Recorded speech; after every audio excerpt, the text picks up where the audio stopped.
Michelle here from Crafty Flutterby Creations. Today I'm going to show you how to cable without a cable needle.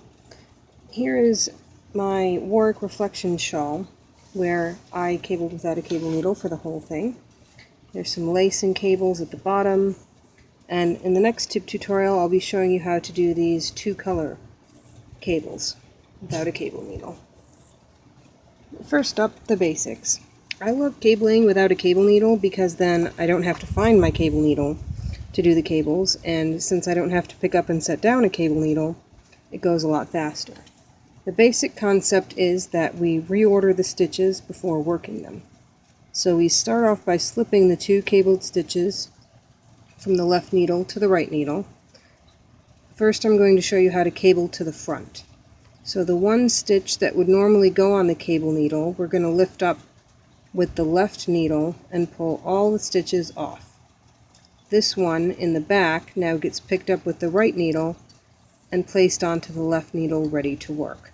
So I've just switched around the order, and you can already see that the stitches crossed, just as if you'd cabled it with a cable needle.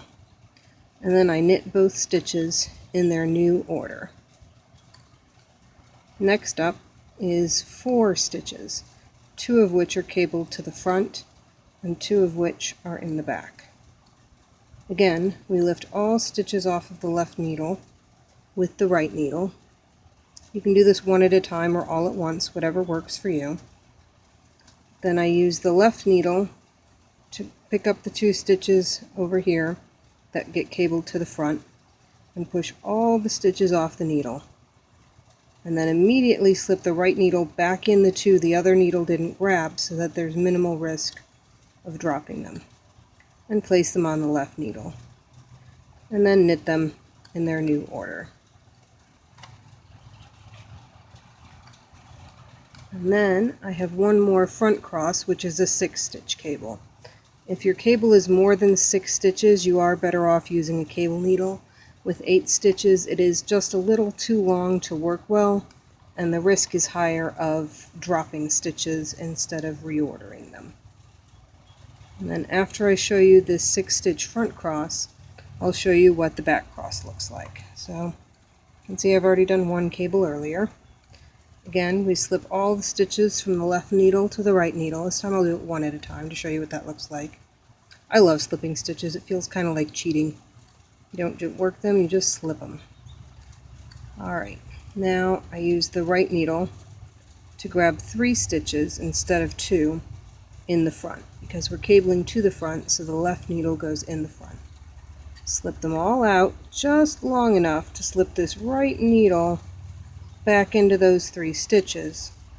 Give them a little tug and put them back on the left needle.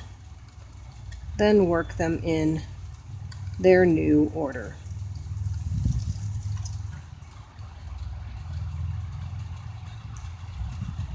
And voila!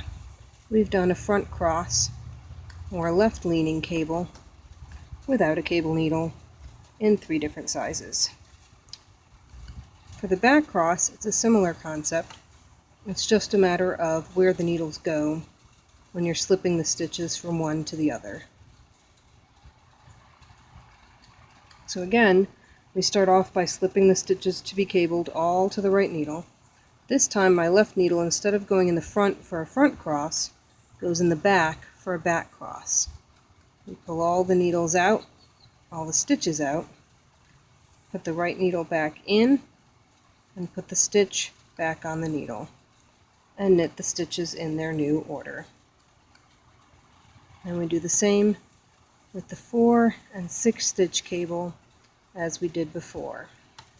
So I'll slip them one at a time. 1, 2, 3, 4. So I have the 4 stitches on the right needle. This is a back cross, so I put my left needle in the back.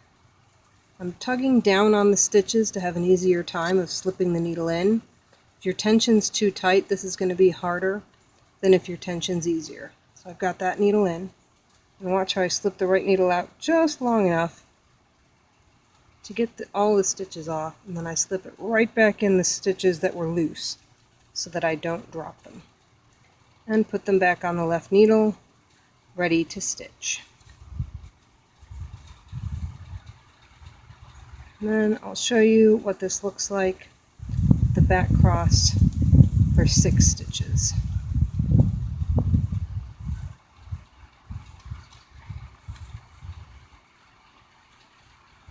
Alright, so this time I'm going to slip 3